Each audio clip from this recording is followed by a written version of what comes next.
And we've got the most hilarious breaking news coming in on the Popular Front of India ban. The ban of the PFI has rattled Pakistan. Are you really surprised by this? Pakistan rattled by the PFI ban.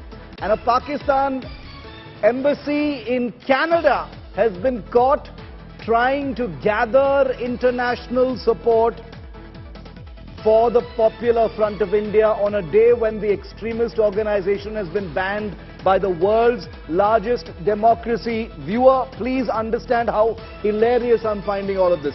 Pakistan has been caught on Twitter replying to the Popular Front of India's tweet and trying to tag many other prominent Twitter handles to somehow gather support for the now banned PFI. It's an incredible show of support from the world's biggest sponsor of terror against India, now looking to rally support, gather support, amplify support, reach out to world leaders and organizations on the issue of the PFI being banned here in India. Incredible piece of breaking news that we're bringing to you first here on India Today. Let's go take you straight across to Gaurav Sawant. Gaurav, Pakistan High Commission in Vancouver, Canada, trying to amplify the PFI ban, trying to tag prominent handles on Twitter in an effort to rally support for the PFI. Shiv, this is as blatant as this gets, and this actually proves India's points that this radical Islamist organization, the Popular Front of India, was in touch with foreign terrorist organizations. Of course, they talk about the JMB in Bangladesh and radicalizing youth for the Islamic State. But then Pakistan State, as you and I well know, having covered Pakistan state-sponsored terror for over 20 years, is no different from these terrorist outfits. And the proof of the pudding lies in its eating. Look at this. The Popular Front of India put out a tweet saying that there are massive arrests going on in BJP-ruled state in the name of preventive custody, and they've sought support. So what does the Pakistan Consulate General at Vancouver do? They amplify this tweet seeking support of UN Human Rights, UN Geneva, the Human Rights Commission, EU Commission, UN Geneva, EU Council, Amnesty International, and talking about India, Kashmir's so-called apartheid and so on. They've also tagged the Foreign Office in Pakistan. So Shiv, this clearly shows Pakistan's tacit and in many cases overt and covert support to terrorist organizations and its associated paraphernalia in India. And Shiv, there is a long history, as you well know. 1993 Mumbai blast, 257 people killed. Dawood Ibrahim Kaskar lives in Pakistan. The attack on the Indian Parliament, IC-814 hijack, the Pulwama, Pathankot, Uri, a series of other terror attacks, 26/11 Mumbai terror attacks, all traced back to Pakistan state, ISI and Pakistan Army using fronts like Lashkar-e-Taiba and Jaish-e-Mohammed. And in this instance, of course, there are intelligence agencies and the government that are probing the role of this radical Islamist organization, Popular Front of India, that wants to convert India into an Islamic state by 2047. And Shiv, if I may quickly, their other plan is to have communal divide in India. It's also to have caste divide in India, have the scheduled caste, scheduled tribe take on each other and other castes in our country. So there is a wider game plan. Question remains, is Pakistan complicit in more ways than one?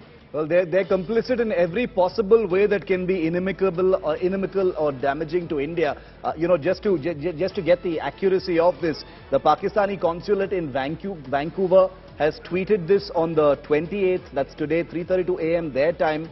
So this was after the raids had happened and just before the ban came into place. So here's Pakistan gathering support, tagging the Foreign Office, tagging the United Nations, tagging their grandmothers, and hoping for some kind of attention on the world's largest democracy, a parliamentary democracy, banning an extremist communal organization in the country is my favorite joke of the day. I'd be laughing if it wasn't such a serious matter, Gaurav, but the fact that Pakistan's consulate has replied to the PFI's tweet about the raids that were taking place before the ban actually happened. I'm wondering whether they will tweet now, since the ban has actually taken place, they'll probably tweeting God also and tagging God as well, and the US president also probably. But this is, in many ways, Gaurav, this is not just blatant, but it also underlines what India and the Indian government have been saying for long.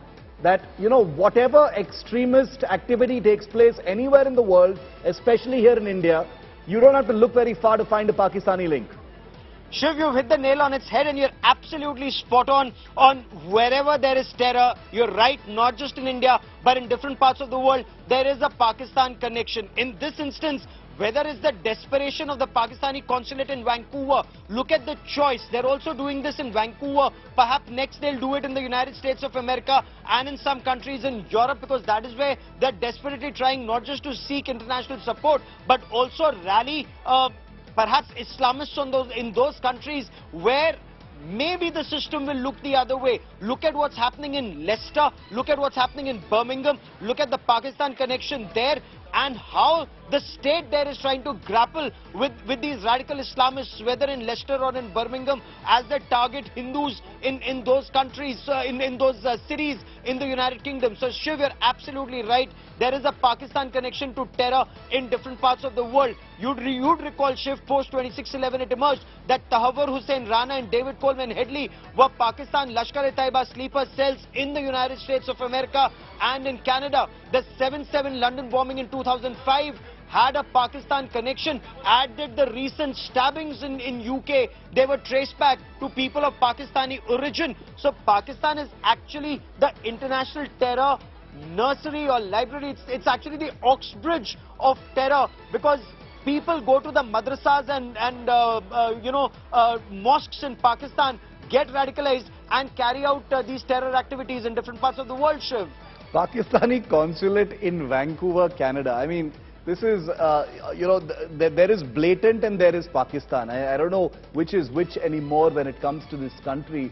How hopelessly stupid do you need to be to actually do something like this on Twitter? I mean, the whole world knows that, terror emanates from Pakistan, but to actually on a day, before the world's largest democracy has banned this organization, you've been caught trying to rally support for them. At least do it out in the open. Why are you skulking around and replying to PFI tweets and trying to tag UN, human rights, etc., etc.? Ridiculous. I mean, these people don't even understand India, so let's let them be. I think this was just a bit of comic relief as far as Pakistan is concerned. Like I said, I would be laughing if it wasn't such a serious issue. Gaurav, thanks very much for that. Remember, apart from the Popular Front of India, 8 of its subsidiaries or front organizations have also been banned for 5 years, along with today's overall ban against the PFI.